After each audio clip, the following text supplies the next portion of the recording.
Okay, we now get a connections with Dr. Hari Patria, Chief Data and AI Patria and Co. Topic responsible AI agents for smart mining. Pak Hari, good morning there in London. Yeah. Yeah. Good afternoon. Yeah. Oh, okay. Everyone in Indonesia. Yeah, Pak, go on, first. We can hear you sorry. clearly now. Excellent. Yeah. All right. Okay. Here, let me start presenting my slide, and then after that, we're gonna do Q&A session. Okay, I will share. Would you please to get me share something? Uh, Bisa di izin share-nya? Okay, hold it. Okay. Oh, well. Okay. Well, so I'm gonna do it quickly, as quickly as possible, because yeah, let me explain a bit about the agentic AI, and then I'm gonna do demo some agent AI with retrieval augmented generation. So right, so it's been honor to be invited to this conference called Mining, and then I had this kind of conference a couple of years ago, like 2 years, and then today, so yeah, I've been thrilled to present the things that change a lot in industry and as well as humanity. Okay, let me share a bit about this. So I'm going to talk about autonomous agent AI.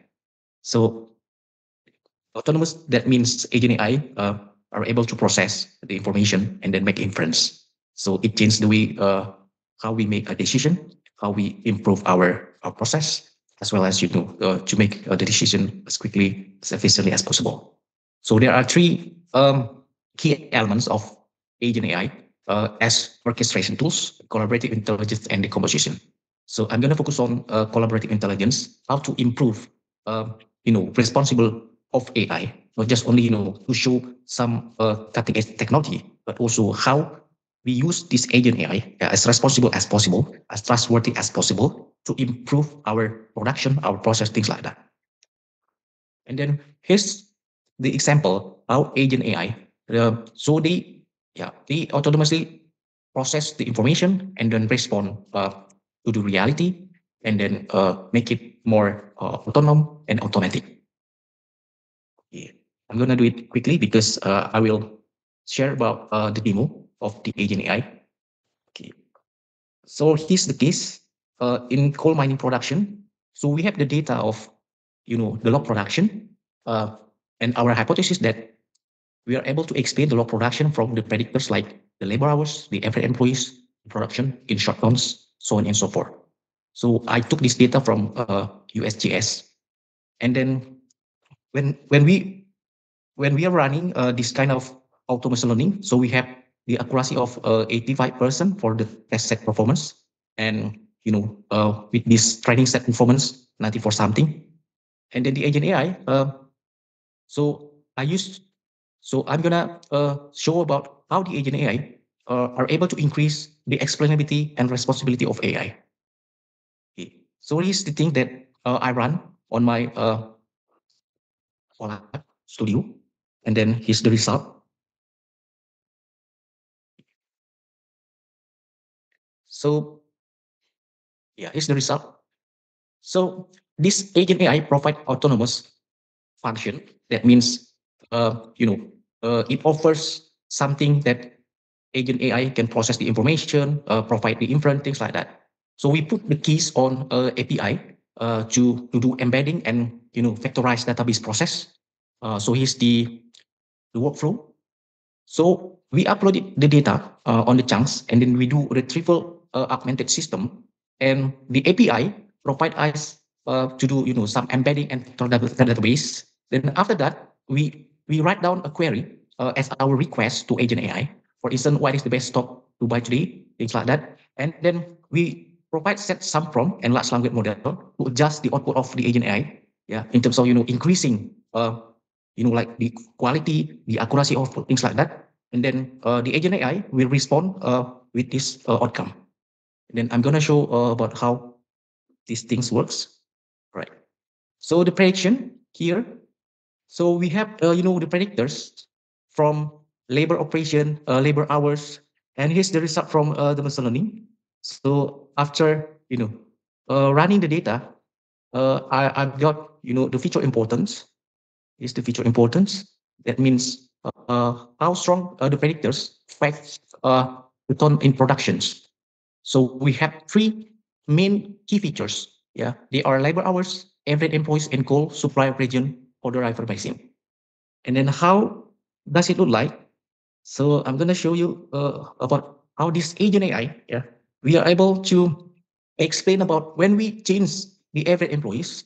For instance, we increase the average employees, and then we increase the labor hours, yeah, and then we are able to change like the mind state, for instance, like Arkansas mind status, new mind, and company type, yeah, based on our training and testing data. And then I already deployed the model here using the Python and large language model. And then when we click ready code production, and then we have the predicted result. Here's here's the result. So we have 6 million short tons, and with the median production, mean production, and category of production with the high production, and other key information like labor productivity, employee, regional factors, and mine type. And we have 85% on the testing set.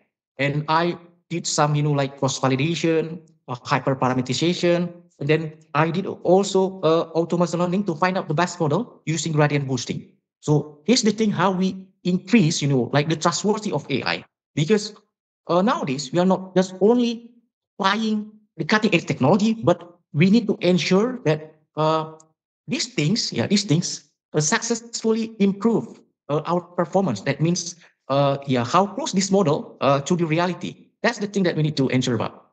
And another things, the chatbot. Chatbots not just only like the common chatbot, but I designed the chatbot using the agent AI to increase the explainability of models. And how does it work? Because most users, they are not only data scientists or machine learning. So the challenge is how we, like increase their articulations, increase their engagements on this kind of the models. So we provide the chatbots in order to understand how this machine learning model works. For instance, yeah, if we click like, can you explain about the R square score, things like that, and then let me click this one. Yeah. So why is labor hours? Oh, okay. Something happened now. Okay, let me check. Yeah. For instance, this one. So what does the R square score? So the agent AI, yeah, respond with the R score and the explanations.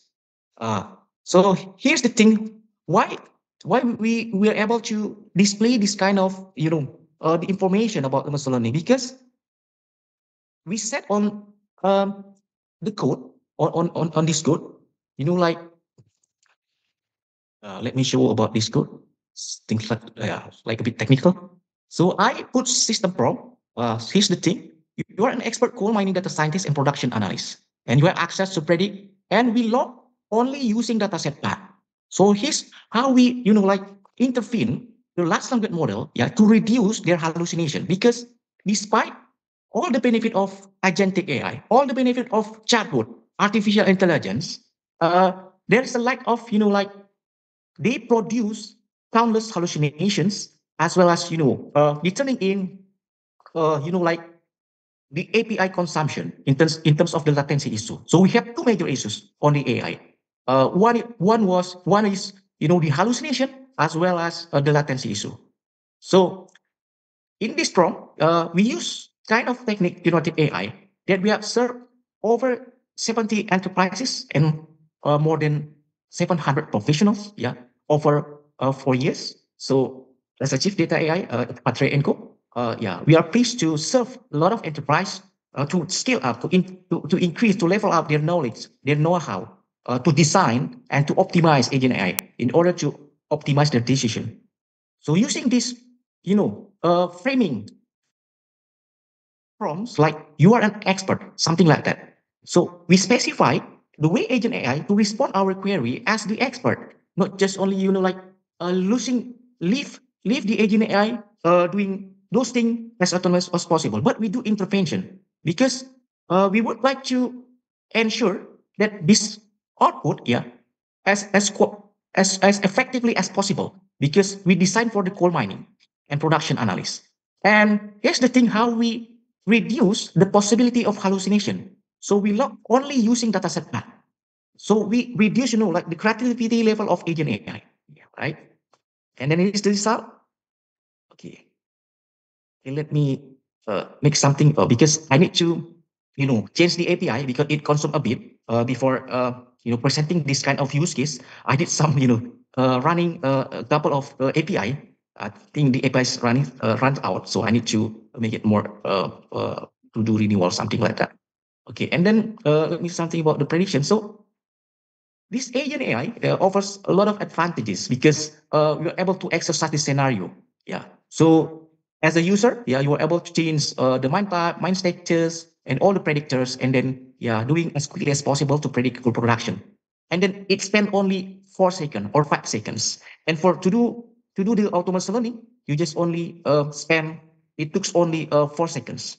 Let me show the timestamp. Where is this timestamp? That one. And 50 seconds for model hyperparameter tuning. So that means, yeah, and 7 seconds for model comparison. That means we did this kind of autonomous learning, yeah, or from this data, uh, within within a minute, within 1 minute, less than 1 minute, right? Within seconds. And after that, we run the app for agent AI, and it shows automatically the result here. And then we do this kind of prediction within seconds. So, and can you imagine that we are able to, predict something using greater level of data like 200 features and then 1,000 rows of data set, things like that. So, and then, okay, let me show you another thing about this one. Okay. So, okay, I'm gonna show you a bit experiment because I only have only 5 minutes more. Okay. So for instance, we're able to interact by uploading the data, just only training or testing data set. So is the, like general data.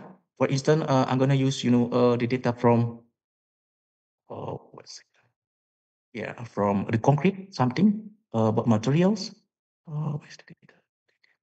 Right. Yeah, here's the data. And then I'm gonna show about the visual insight. Okay. For instance, if we click, would you please provide a heat map correlation using various color and then click analyze? And then after uploading the data and putting the API keys, it's just a bit animation, yeah, to make it more stunning. But it's the substance how we process this kind of data. And then the thing is, after yeah we got the visual insight, the question is, could we verify this insight using like the manual thing? So if you run this kind of the code, yeah, we have the same result.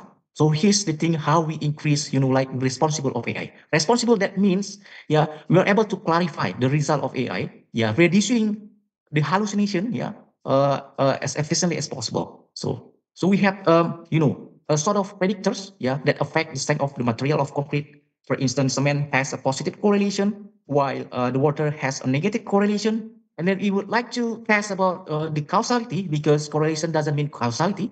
And then let's run, using this one, regress a model using a regress model of strength,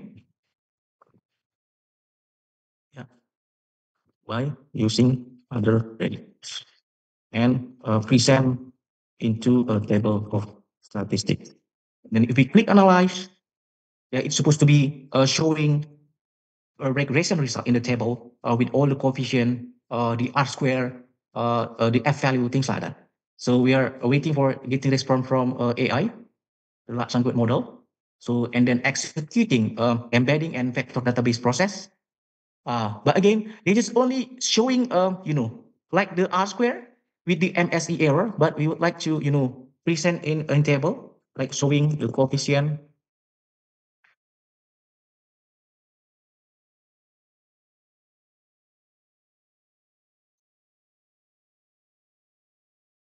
Right? And then let's run again. So we have a chat history here. So I did a couple times to consume the API because I only use the API for free for this kind of code. But in Avast, use like our commercial API. 2 minutes, Pak Hari. Sure. Yeah. It won't be long. 2 minutes, right?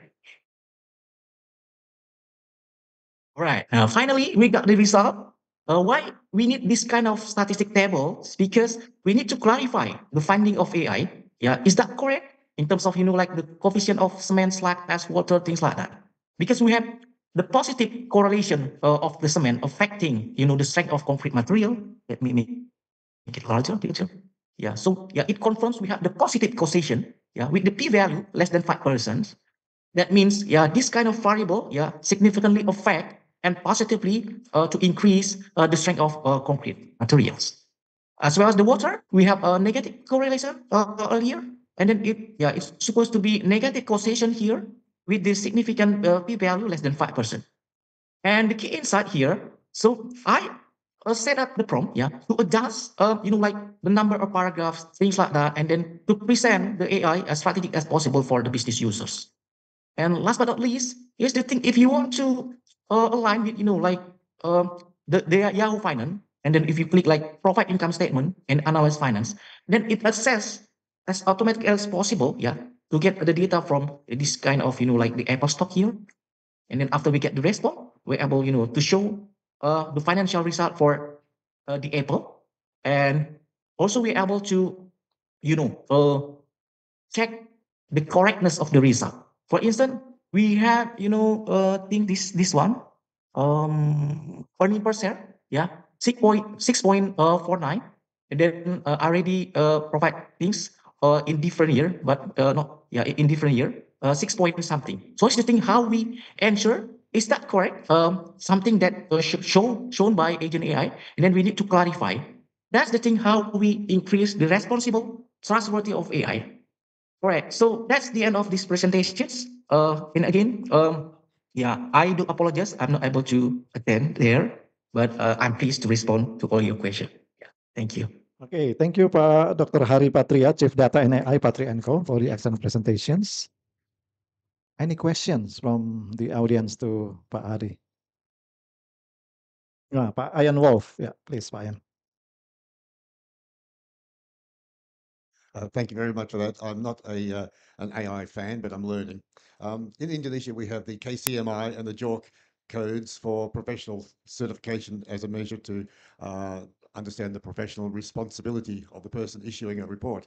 And now you're talking about the using AI to determine production or even financial aspects. And in, for example, Canada, if you make false statements, you go to jail. Here, if you make a false statement, then you're out of the profession. What sorts of professional certifications are there for AI users? Because these seems to be a series of individual black boxes rather than commercial programs. So the question really is there a professional association for AI wherein we can trust people? Right. Yes. Yeah, I think what's really a great question because there's so many concern emerge about responsible AI. So in UK, we have a couple of organizations, focusing on responsible AI. One of them is, like the Alan Turing AI Institute, and the responsible AI. If you search on the LinkedIn, you easily find that kind of community. And then, I assume there's others community talking about this kind of responsible and trustworthy of AI. And I do agree that there's huge concern about deviation of the actual and prediction of the AI. And in regard with like the commercial and the low consequence, and yeah, in like in high regulated industry like the natural resources, and then like the public organization, we need to ensure to minimize these deviations because you see the AI like the black box. Yeah. So that's the thing how we need to make it more explicit line by line. Yeah. To validate the codes and to do testing, evaluation, things like that. And then there is kind of like the weaknesses of machine learning and AI because we are not able to ensure 100% of accuracy on the prediction because that is like the natural constraint of the machine learning because we train the data based on like the convergent things, and then we yeah, we only have, like 95% and 94%, even less than that, like 90 or 85%. So there's possibility of 5 to 10% of error. And when it comes, the complex issues, the complex data set, and then, yeah, the complex data set, the complex phenomena, yeah, it would be more challenging to do those training, testing like that. So my suggestion is, we need to increase responsible AI. This is not like, one night project, because as data scientist or machine learning, yeah, we acknowledge about the drift of model. So the model has, has been facing like deterioration over the times, because we predict the future based on past. It's kind of like, where's the logic here? But if we assume that we have like the closed system, we have, we are able to reduce the external factors to our systems. For instance, if you measure like the gravity, 9.8 meter second square, and then if you test all the like across the world, yeah, and every time, every period of time, so it shows 90% to get the same result. We had the same project. So we predict, the Mason failure and reducing the external factors. Yeah. So we had 95, 96% of accuracy. But when it comes to customer behavioral predictions, we only have more than like 80 or even less than 80%. That means because we are not able to predict like human based on their past behavior, because there's so many disruption there. There's so many changes, things like that. So again, we need to understand the convergent and this convergent. If we When it comes to convergence areas, so let's use the AI, because we have 80 or 90%, and then we are able to minimize like the bias, the cognitive bias from the human. Because in the past, we just using like the manual calculation, manual estimation. But again, despite, yeah, we are able to validate things like that, but it spent a lot. It spent a lot of resources, time, and things like that. Even expert, they resign from our company, things like that. But in AI, yeah, they offer autonomous. They offer this kind of the autonomous agents. So it provide like the efficiency, things like that. So there's a threat of on these things. So there's so many things that we need to discuss on this. So and then that's my opinion, and I hope these things have this answer. Yeah. Thank you, Pak Dr. Hari Patria. One last questions from the audience. Okay. Ya, silakan. Thank you so much, Pak Hari. I think that is very sophisticated presentations. I just remember I learned about the coding programming, I think more than 10 years ago, using R square. It's quite sophisticated.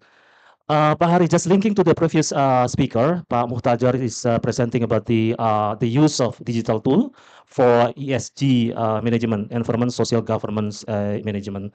That is really now is the one of the compliance for the company, right?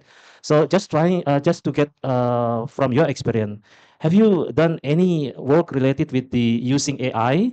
For example, how to integrate it, the documentation of or data for ESG disclosure, I mean, for the companies, or maybe if not from your company, maybe you can provide insight to us on those example. Thank you, Pak Hari. All right. Let me share a bit about our portfolio in terms of the AI agent. So we have designed more than 40 agent AI retrieval augmented generation in our exclusive repository, and reflecting our portfolio serving the project at scale. So is the thing. Yeah. So we have a sort of agent AI retrieval augmented generation multi-context protocol or chatbot. We have for the basic things, this one. So we have more than 24, financial investment, agency, medical, things like that, investment, law, data visualization, so many. And then we also, serve the clients for corporate learning. So right now we offer, like a battery for the public, but we consistently serve the corporate learning, and then we manage their portfolio here. For instance, like the supply chain, the tax law, even they have no basic coding, but we're able to design the AI using the logic from the users, as well as using the AI on top of, like the Visual Code Studio. And we have so many, actually more than this, but we are not able to present, because we have a non-disclosure agreement. But it's, like the proxy, how we serve the client, how we integrate machine learning. So we have even, we provide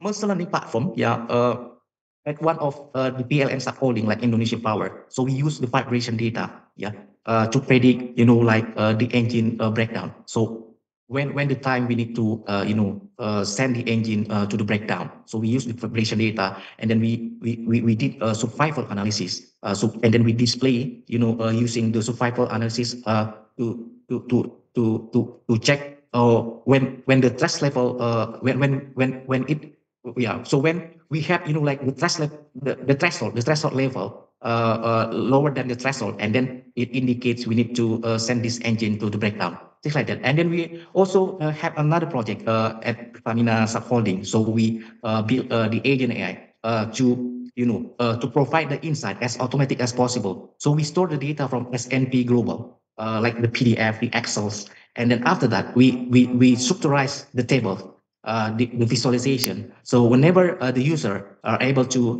like provide something about the forecasting, so it display the forecasting result on the visualization and the report. And whenever they want to, make it the report as the attachment, they do it as quickly as possible. So, and we have served over 70 enterprises. If you, you are able to contact me after this, so feel free to collab on this AI. So there's so many things that we can do using AI, but again, we need to ensure the responsibility, the trustworthy of AI, because despite countless advantages of AI, there's a lack of, the hallucination. There's use of hallucination, and then latency issue, things like that. Or even, like we need to manage the AI as efficiently as possible in terms of consuming API, because there's hidden costs, on top of the autonomous agent, because actually we consume the API, we consume API more than decade, more than what happened on the decade, because there's so many API that we need to manage,